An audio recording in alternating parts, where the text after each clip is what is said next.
ভালো কেউ থাকে বা আর্থিকভাবে একটু সহযোগিতা করতে চায়, বা অনেকে আছে না যে হ্যাঁ ভালো লাগছে বা দেখি বা বিয়ে শাদী করার জন্য এরকম ভালো মন মানসিকতার মেন্টালিটি বলে যে আমার ফ্যামিলিকেও একটু দেখবে আর কি, চায় যে হ্যাঁ না আমি ওকে বিয়ে করবো বা ওদের দেখছি বা ভালো লাগছে এরকম টাইপের যদি হয়। ওয়ালাইকুম আসসালাম। জি, কেমন আছেন? শুরুতে এই তো আলহামদুলিল্লাহ ভালো। আলহামদুলিল্লাহ ভালো আছেন। কি নাম? সুমি। Home district? কুমিল্লাতে। কুমিল্লাতে। লেখাপড়া করতে পেরেছেন? হ্যাঁ, ক্লাস 9 পর্যন্ত। ক্লাস 9 পর্যন্ত করেছেন। আচ্ছা, এই যে আমাদের ইউটিউব চ্যানেল বা ফেসবুক পেজে আমরা আপনার ভিডিওটা ছাড়বো, কেন আসছেন? মানে সব জেনে মনে আসছেন তো? হ্যাঁ, আর্থিক প্রবলেমের কারণেই, ফ্যামিলিগত সমস্যা, যার জন্য আসা হয়েছে। আর্থিক প্রবলেমের কারণে কি হয়েছে আপনার? শুরু থেকে আমরা একটু ঘটনাটা শুনবো। মানে কি হয়েছে আপনার পরিবারে, কে কে আছে বা আপনার পরিবারটা কিভাবে চলছে? বাবা নাই, আম্মু আছে, আম্মু অসুস্থ, আর আমি আছি, আর ছোট ভাই একটা মাদ্রাসাতে পড়ে। ছোট ভাই মাদ্রাসাতে পড়ে? হ্যাঁ, মাদ্রাসাতে পড়ে। বাবা কি হয়েছে? বাবা মারা গেছে। কিভাবে? এমনিতে নরমালি। নরমালি? কত বছর আগে? ছোটবেলায়, আমি যখন ছোট তখনই। ছোটবেলায়? হ্যাঁ। তো আপনার বয়স কত ছিল তখন? তখন 5-6 এরকম হবে। 5-6। আর ভাই বোন কতজন? 2 জন, এক ভাই এক বোন। এক ভাই এক বোন। আচ্ছা, খুব সুখে সংসার ছিল? হ্যাঁ। এক ভাই এক বোন, বাবা মা, 4 জনের পরিবার। বাবা হঠাৎ করে ছোটবেলায় বাবাকে হারালেন। মারা গেছে। হ্যাঁ। ভাই বড় না আপনি বড়? আমি বড়, ভাই ছোট। ভাইয়া এখন মাদ্রাসা পড়ছে? হ্যাঁ, মাদ্রাসায় পড়ে। আম্মু কি করে? আম্মু অসুস্থ, আম্মু বাসায়। বাসায়? হ্যাঁ। আচ্ছা, তো লেখাপড়া করতে পেরেছেন 9 পর্যন্ত? আপনার বাবা নেই, লেখাপড়া করতে অনেক খরচ লাগে, সেই খরচটা বহন করেছে কে? তখন তো আম্মু কাজ করতো। আম্মু কাজ করতো? হ্যাঁ, আম্মু কাজ করতো। এখন আম্মু কি করে? এখন তো আম্মু অসুস্থ, এখন বিছানায়। কি হয়েছে তার? আম্মুর হার্টের প্রবলেম। হার্টের প্রবলেম? ডাক্তার দেখাইছেন? দেখাইছি। কোথায় দেখাইছি? আমাদের কুমিল্লাতেই। আচ্ছা, আমরা মূল ঘটনায় চলে যাব। তার আগে জানবো, কুমিল্লাতে কোথায় আপনার বাড়ি? পুরো ঠিকানাটা একটু বলতে হবে। কুমিল্লা মাদায়া থেকে দক্ষিণে জোয়াক বাড়ি আমাদের। কি গ্রাম, কি থানা? একটু গ্রামের নাম জোয়াক, থানা চান্দিনা, চান্দিনা থানা। পোস্ট জোয়াগি। পোস্ট জোয়াবি। হ্যাঁ, আচ্ছা, তখন আপনার এখন বর্তমানে বয়স কত? এখন বর্তমান বয়স 24 রানিং চলে। 23 শেষ। 23 শেষ, 24-এ পড়েছে। হ্যাঁ, 24-এ পড়ছে। তো আপনার এই বয়সে থাকার কথা স্বামীর ঘরে? হ্যাঁ। বিয়ে শাদী হয়েছে কিনা? বা না, বিয়ে শাদী হয় নাই। কেন হলো না? কেন হয় না? বিয়ের ঘর আসলে অনেক আর্থিক, অনেক দিক দিয়ে যৌতুক, এটা সেটা অনেক কিছু চায়, বাট এটা তো আমার ফ্যামিলিতে দেওয়া সম্ভব না, এই জন্য আর কি হচ্ছে না। মানে একটু ক্লিয়ার করে বলবেন যে আর্থিক সংকটের কারণে বিয়ে হচ্ছে না, নাকি না যৌতুকের কোনো ই ছিল? এই আর্থিক সংকটের কারণে। আর যৌতুক চায়, বিশেষ করে যেটা যৌতুক চায়। হ্যাঁ, যৌতুক চায়। আমাদের সমাজে তো এখন যৌতুক নেই, যারা মেয়ে বিবাহ দিতে পারছে না যৌতুকের সংকটে, তারা যদি এটা মনে করে তাহলে ভুল। কারণ যারা যৌতুক চাবে, আপনি থানায় গিয়ে কমপ্লেন করলে সাথে সাথে পুলিশ চলে আসবে। গ্রাম অঞ্চলে এরকমটা থাকে, হয়, এটা থানা গুলো বললেও হয় না, এটা চায় আর কি, চায়। তো আপনার যৌতুকের জন্য আপনার এ পর্যন্ত বিয়ে শাদী হচ্ছে না? না। তাহলে আপনি কিভাবে, মানে আপনার আম্মুর যে এত বড় একটা রোগ দেখা দিয়েছে, ভাইয়া মাদ্রাসা পড়ছে, মানে আপনার বিয়ে হচ্ছে না, সব মিলিয়ে আপনার এই পরিবারটা এখন কি পজিশনে আছে, আপনারা কেমন আছেন, সে বিষয়ে যদি একটু ক্লিয়ার করে বলতেন। আমি তো এখন আপাতত একটা জবে আছি পার্লারে, ওখান থেকে যে স্যালারিটা পাই তো ওইটা দিয়ে মোটামুটি আর কি কোনো রকম চলতেছে। স্যালারি কত টাকা পান? 6000। খাওয়া দাওয়া ওনাদের উপর, এই জন্য 6000 টাকা। মানে খাওয়া দাওয়া তাদের? হ্যাঁ, তাদের উপর। আর থাকা তো নিজের? হ্যাঁ, থাকা নিজের। আচ্ছা আচ্ছা, তো আপনার এই যে আজকে আমাদের এই ক্যামেরার সামনে আসার মূল কারণ কি?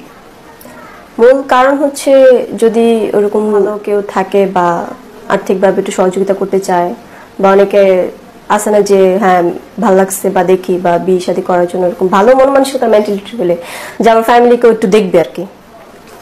আচ্ছা, আমরা অ্যাকচুয়ালি আপু সত্যি কথা যেটা, সেটা না বললেই একেবারে না।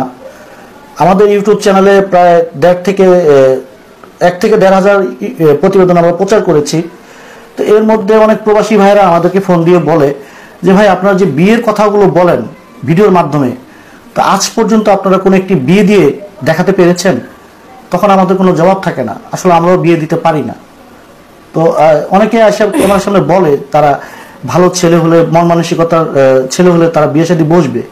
আজ পর্যন্ত আমরাও সেরকম কাউকে বিয়ে দিতে পারি না বা কেউ বিয়ে বসেও না। তো এই কথাগুলোর কারণে আমাদের অনেক কথা শুনতে হয়। না আসলে অন্যজনেরটা তো আর আমি জানি না। এখন আমার ফ্যামিলি ক্রাইসিসই আছে। এখন যদি ওরকম ভালো মেন্টালিটি, ভালো মন মানসিকতা পাই তাহলে অবশ্যই আমি বিয়ে করব। আচ্ছা, যদি বিয়ে করেন, বিয়ে করার জন্য আপনার ইউটিউবে বা ফেসবুকে প্রতিবেদনে কেন আসতে হবে? আপনার এলাকায় আপনার যেহেতু মা এখনো জীবিত আছে, বা আপনার যদি আত্মীয় স্বজন, চাচা, মামা, খালু যারা যদি কেউ থেকে থাকে, ওইরকম কারোর সাথেই নেই আসলে। যার যার একটু লো লেভেল হইলে যা হয় আর কি, ঠিক আছে। তো আপনার আম্মু তো চাইলে আপনার এলাকায় আসলে গরিবের ঘরের সন্তান যারা, তারা চিন্তা ভাবনা করে আমার মেয়েটাকে আমি বিয়ে দিব, এলাকায় দেখে শুনে বিয়ে দিব, একটা রিস্কওয়ালা ছেলের কাছে বিয়ে দিব, দিন একবেলা খাওয়াবে, এ ধরনের পরিকল্পনা থাকে। যারা গরিব ঘরের মানে একটু নিম্ন আয়ের যারা মানুষ, তারা এ ধরনের পরিকল্পনা থাকে। তো আপনার আম্মু তো চাইলে আপনাকে এলাকাতেও বিয়ে দিতে পারতো। এলাকা ওই যে আর্থিক দিক দেওয়া চায় যে টাকা পয়সা বা এটা সেটা দিতে হবে, এরকম আর্থিক তো আমাদের নাই। মানে আর্থিকের জন্য আপনার বিয়েটা হচ্ছে না? হ্যাঁ। আচ্ছা, তো আর্থিক অনেক অনেক পরিবারে আছে, অনেক ছেলেরা আছে। যেমন ধরেন আমার এক্সাম্পল, আমি বাজারে সদাই কিনতে গেলাম, যদি আমার সদাইটা ভালো হয়, আমার ওকে। আপনার যদি আপনার বিয়ে ঠিক হয় বা কেউ যদি সম্বন্ধ নিয়ে আসে, মেয়ে পছন্দ হলে কিন্তু অনেকে যৌতুক চায় না বা নেয়ও না। এরকম আসে নাই, হয় নাই এরকম। এরকম আসে অনেক, হয়ও নাই। তাহলে আপনি কিভাবে কি করবেন একটু বলবেন? কিভাবে? সেই জন্য আর কি এখন ক্যামেরার সামনে আসা, যে ওরকম যদি ভালো মেন্টালিটি প্রবাসী অনেক ভাইরা থাকে, ঠিক আছে, তো ওনাদের মন মানসিকতা যদি ভালো হয় যে না মেয়েটাকে দেখছি বা তার কথাবার্তা শুনছি, ভালো লাগছে, তো যোগাযোগ করবে। আমাদের নাম্বার তো অবশ্যই দিব বা থাকবে, তো কন্ট্যাক্ট করে কথাবার্তা বলবে।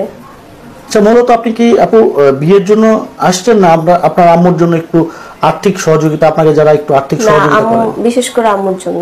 তাহলে আপনার আম্মুর কথাটাই বলুন, আমরা বিয়ের সাবজেক্টটা আপাতত অফ রাখি, কারণ আমরা এই পর্যন্ত কাউকে বিয়ে শাদী দিতে পারি না, এর জন্য আমাদের অনেক কথা শুনতে হয়।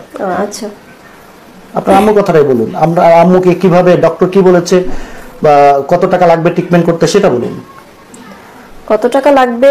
আসলে হার্টের প্রবলেম তো ওনার, একটা প্রবলেম না, অনেকগুলো সমস্যা আছে। হার্টের প্রবলেম আছে, ডায়াবেটিস আছে, তারপর কোলেস্টেরল প্রবলেম, তারপর ওনার মেরুদণ্ডেতেও প্রবলেম আছে। আচ্ছা আচ্ছা, হ্যাঁ, ঠিক আছে। তো একটা মানুষের এতগুলো সমস্যা, এখন অ্যামাউন্ট তার আমি মুখে বললে হবে না, তো একটু। আপনি তো ডক্টর দেখাইছেন তাই না আপনার আম্মুকে? হ্যাঁ, ডক্টর। তো সেখান থেকে কি কোনো পরীক্ষা নিরীক্ষা দিয়েছে? হ্যাঁ, পরীক্ষা নিরীক্ষা দিচ্ছে, কয়েক কিছু পরীক্ষা করানো হয়েছে। কি কি পজিশনে আছে বা সে বিষয়ে যদি? এখন মোটামুটি তেমন একটা ভালো না, যে হয়তো ওরকম পরিমাণের ওষুধ যদি ওনার মানে দিতে পারতাম বা ওরকম ধরনের ট্রিটমেন্ট দিতে পারতাম তাহলে হয়তো ভালো হইতো।